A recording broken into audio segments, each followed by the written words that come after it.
point, I can see Mr. Kevin Sanya is here. So I am going to briefly read his bio. Then we dive into the conversation proper.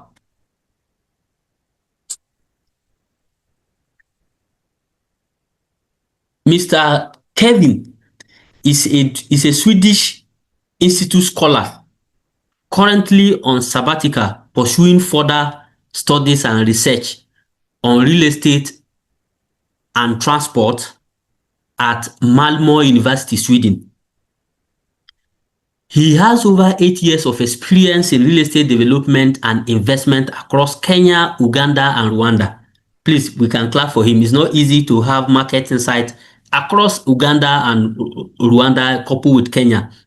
His work span across property management, business development, and stakeholder engagement, where he has collaborated with government, private sector partners, development finance institutions, and community organizations. Mr. Kevin has been an active member of several professional networks, including the Kenya Property Developer Association, the Kenya Green Building Society, and the Institute of Economic Affairs.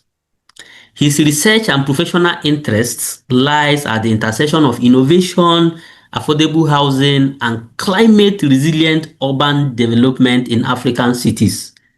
He is currently contributing to UN Habitat Innovation and Smart Cities workstream, and he remains passionate about fostering transparent, sustainable, and inclusive growth within real estate sector.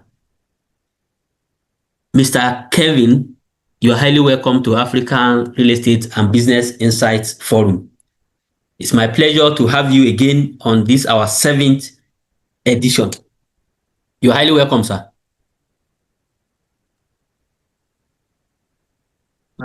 Thank you so much. I don't know if I am audible. I just confirm yes. that you can hear me.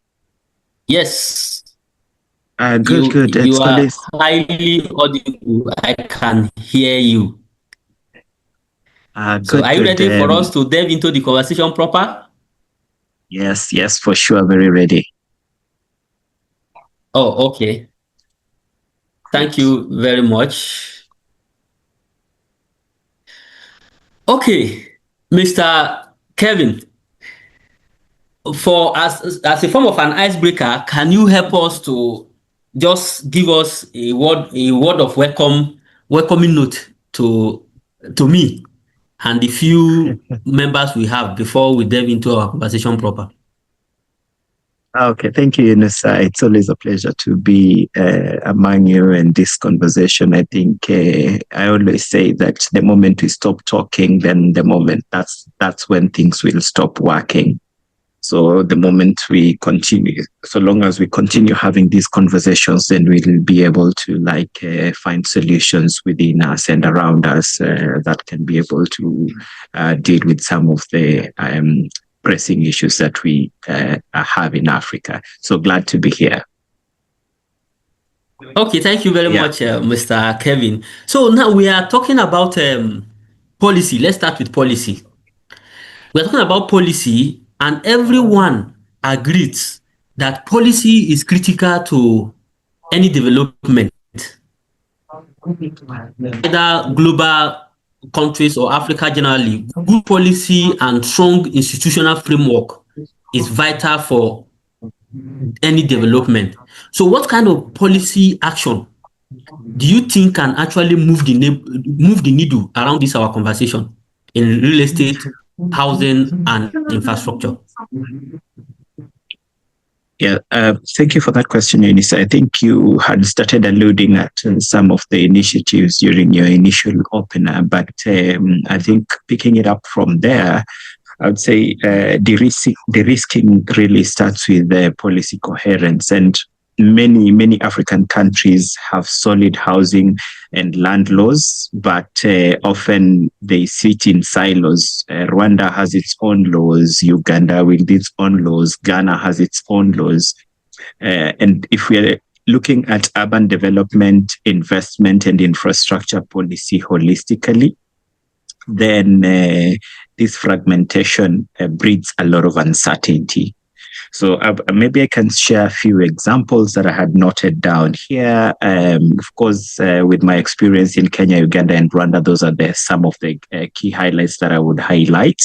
Kenya has begun modernizing its rate regulation, that is real estate investments trusts, and digitizing its land registry. I think those are some of the policy initiatives that will improve transparency and breed investor confidence. If you look at Rwanda, they have simplified building permits and processes and made its land registry fully digital. This cuts approval timelines and also signals stability to investors. Our neighbors here, Uganda, they've started working on updating their mortgage laws and implementing national physical planning standards. Of course, this brings order and clarity to development approvals. Maybe if I could touch also a bit in some cases in South Africa and West Africa rather, and North Africa. If you look at countries like Ghana, they've rolled out in incentives for affordable housing, and they've also begun harmonizing data and standards across agencies. A good example in North Africa is also Morocco, where they've really embraced public-private partnerships for real estate. And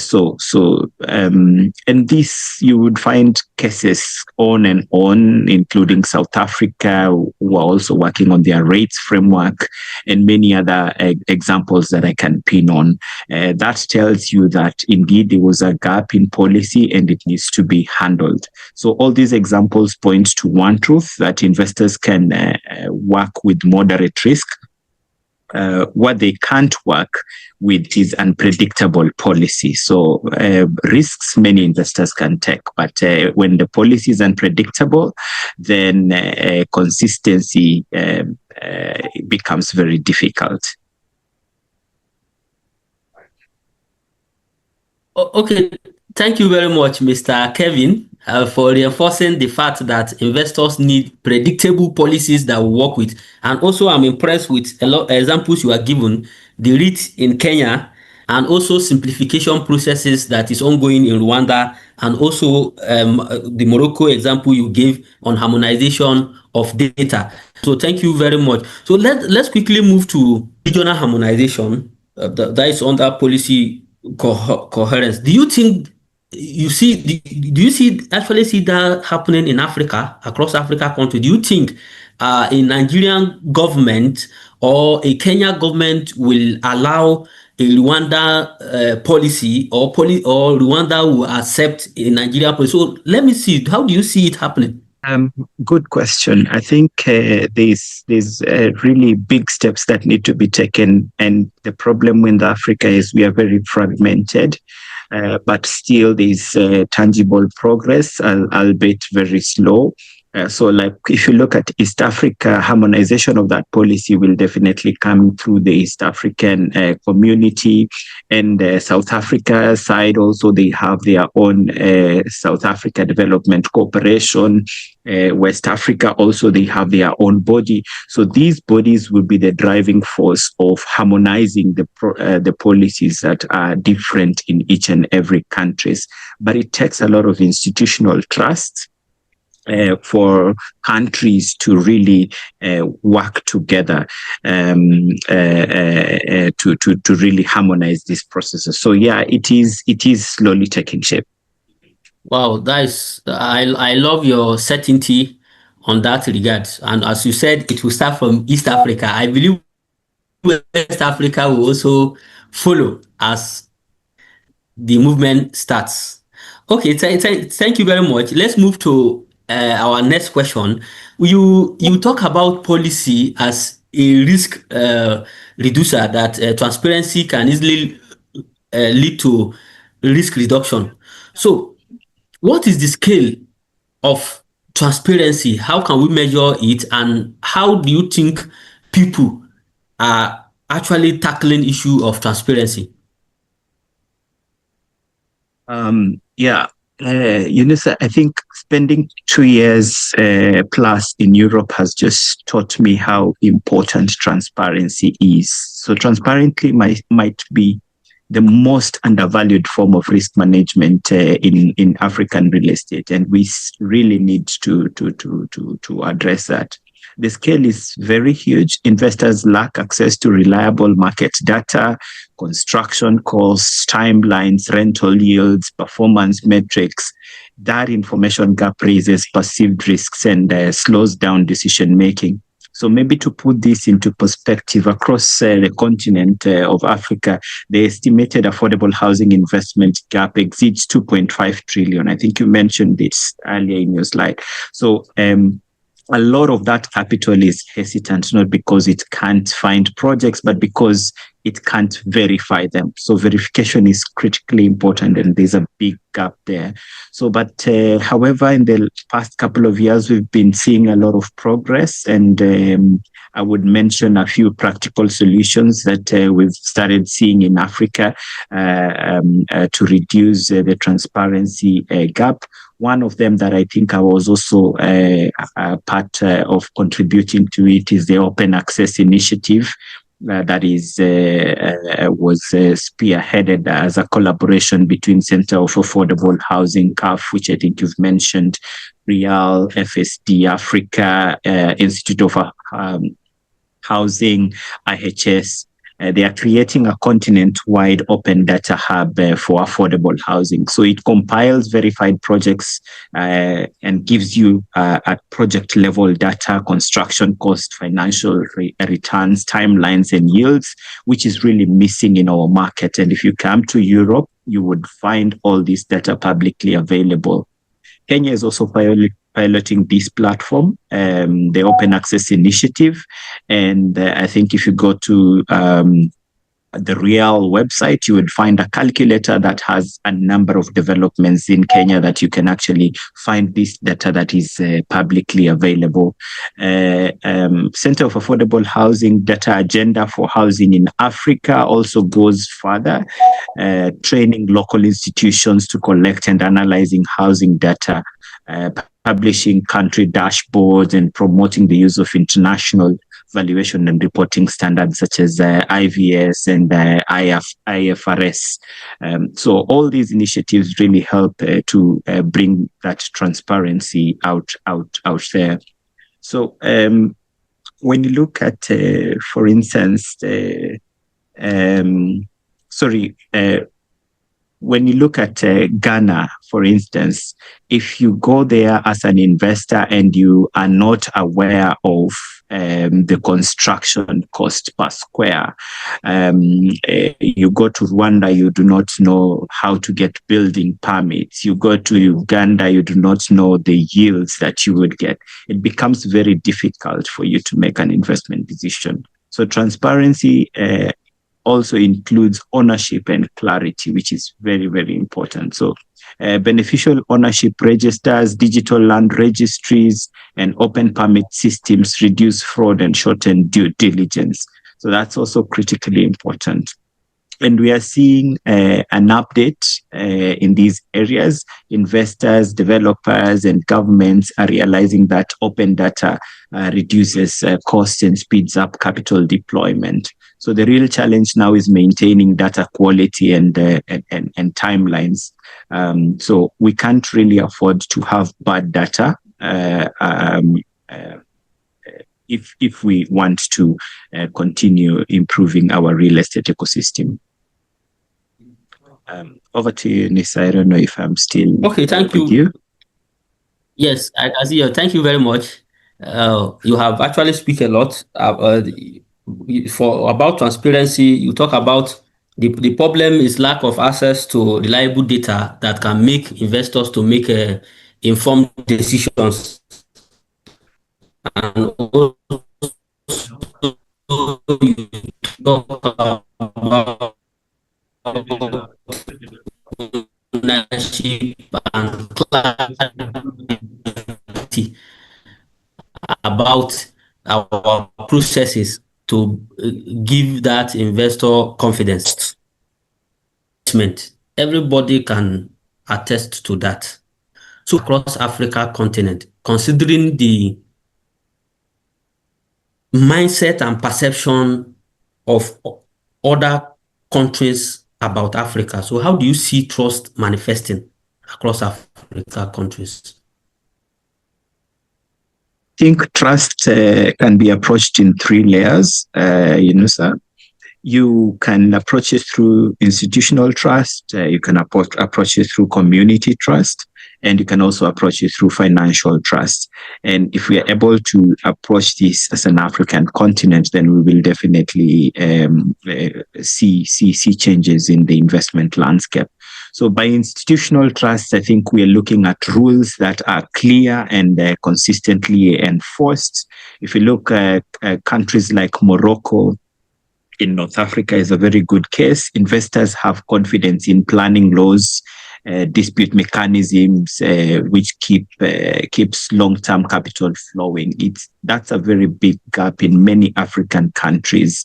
Many investors are unsure if the law in the specific countries will back them up in case there's a dispute. So institutional trust is extremely important. Community trusts, also very important, because I think in our last session we discussed about a lot of land that is undocumented in Africa, and some of this land is owned by communities. So community trust is critically important. Developments that integrate with rather disciplined local populations. So projects that involve local labor, community amenities, and affordable components really face fewer social and political risks. So you really need community backing and community trust for you to thrive. And finally, financial trusts, transparent deal structures and governance. That's all that we can look at under financial trust. And South Africa also is a good example. Here. With the rules and laws that are put in place under rates, under their pension funds, and how the pension funds are invested in real estate. So such builds up onto the financial trust. So I think once that trust compounds, perception will definitely shift. Each credible project becomes part of Africa's collective credibility. That's when global investors will start treating the continent as a destination and not a place to come and speculate their real estate investments. So I think institution, community, and financial trust are the areas that we really need to work on.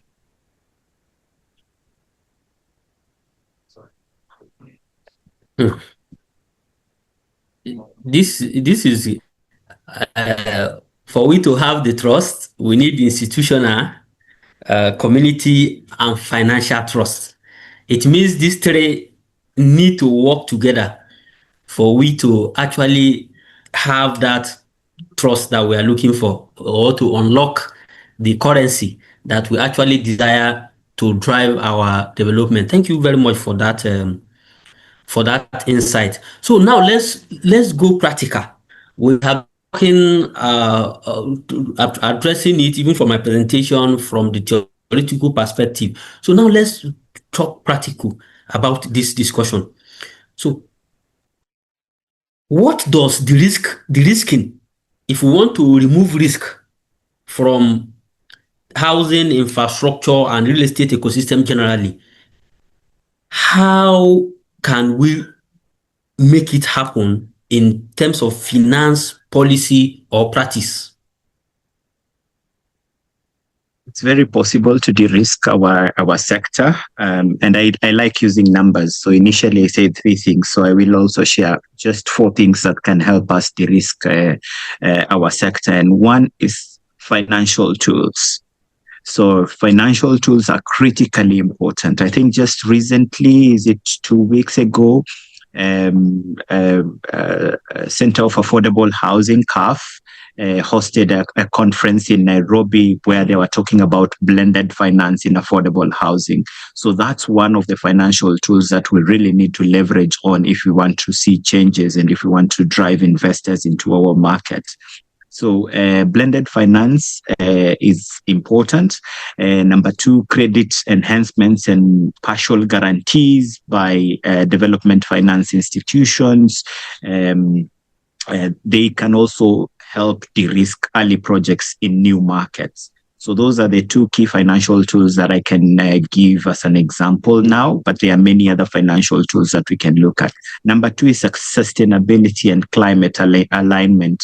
There's a lot of talk about sustainability. There's a lot of talk about climate alignment. And if we do not get onto this path, then we will lose our opportunity. So there are green bonds and climate resilient housing projects.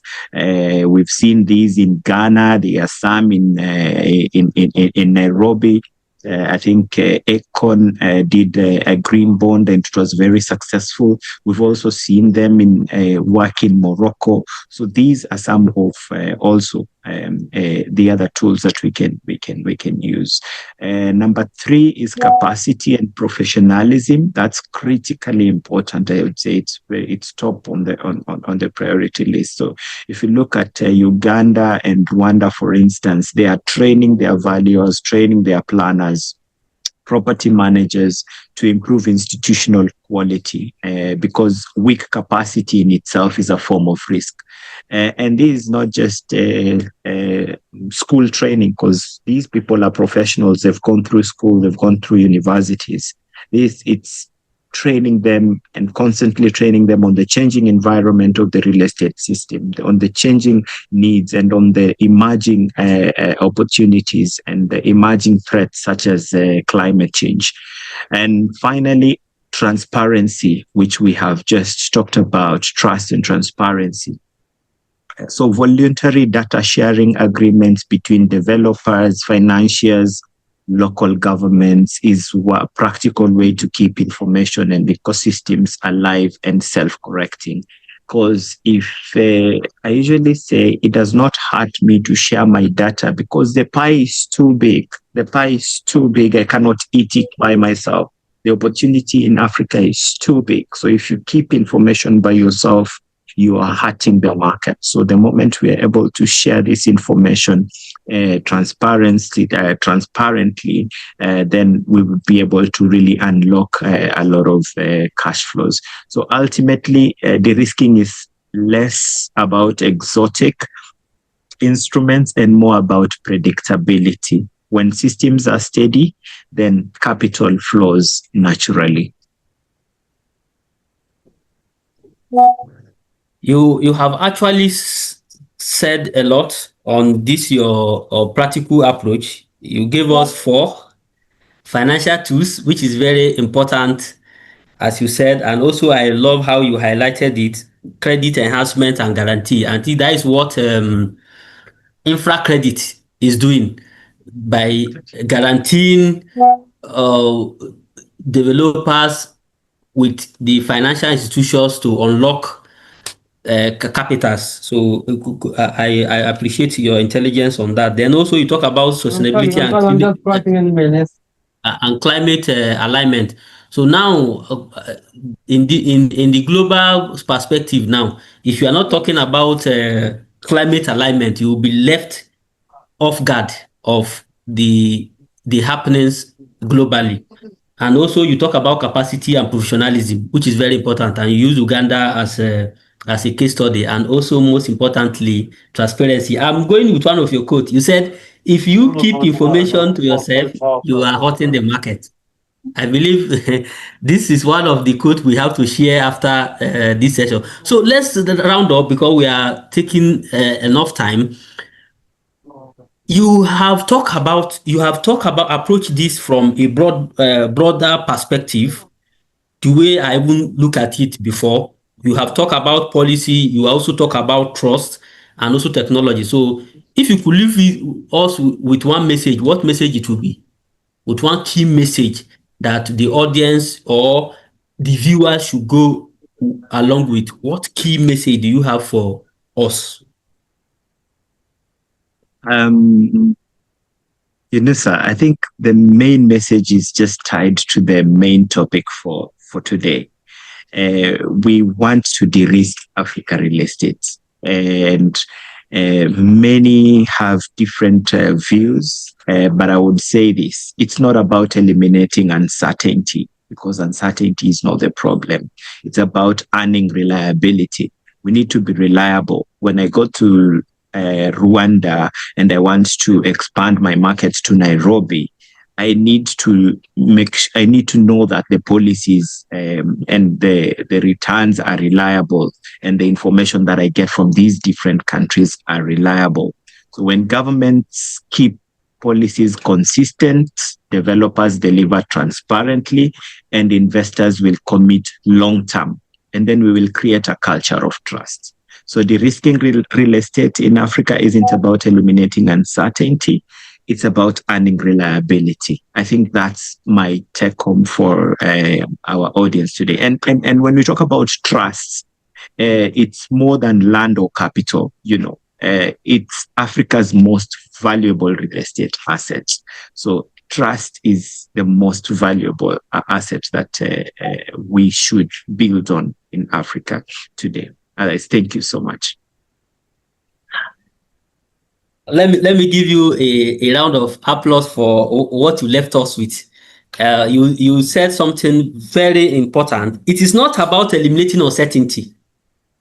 It's about earning reliability, which is fine, because when we try as much as possible to eliminate uncertainty, a new uncertainty will come, because there is no way we can do away with uncertainty. But if we are reliable and trustworthy, a lot and much capital will flow in. Thank you very much for this conversation. So we have come up with the end of our discussions.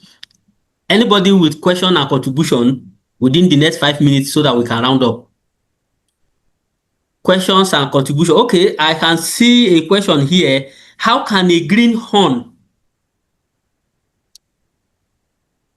Is it a greenhorn? How can a greenhorn key into real estate? Please, can you clarify what do you mean by a greenhorn?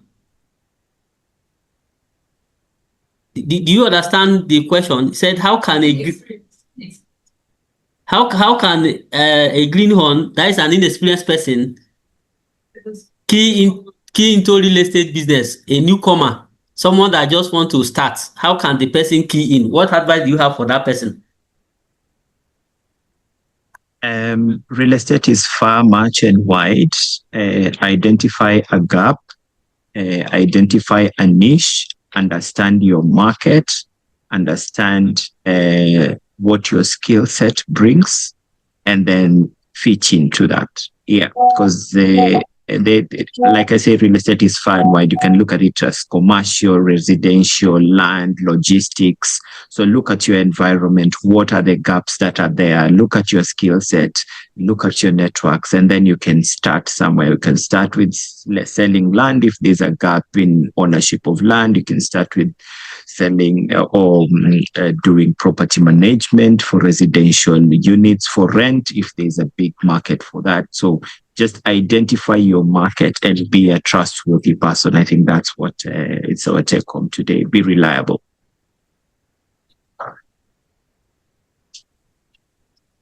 Thank you very much. And for an inexperienced person, identify a gap. The gap can be a renter. Houses. More people are looking for where to rent houses in where you come from, or people are looking for where to do businesses. These are gaps. Or people are looking for land to buy. Then know the skills you have and be trustworthy, which is very important. Trust, as we are discussing, is very, very important. Thank you guys. So anybody with any question, contribution? We have 3 minutes left to wrap up the section. Any other person, question, contribution to our discussion? How do you think policy consistency transparency, and trust can unlock $1.5 opportunity in Africa. Okay, identify a gap. There's another question for us, Mr. Kevin. Sorry for identify a gap, know your skills and build. Okay. Yeah, it's not a responding. Question. Yeah, it's responding. Okay, it's responding. So it's thanking you for the person is thanking you very much for the contribution. So I believe we have learned again from this episode of our African Real Estate and Business Insight Forum.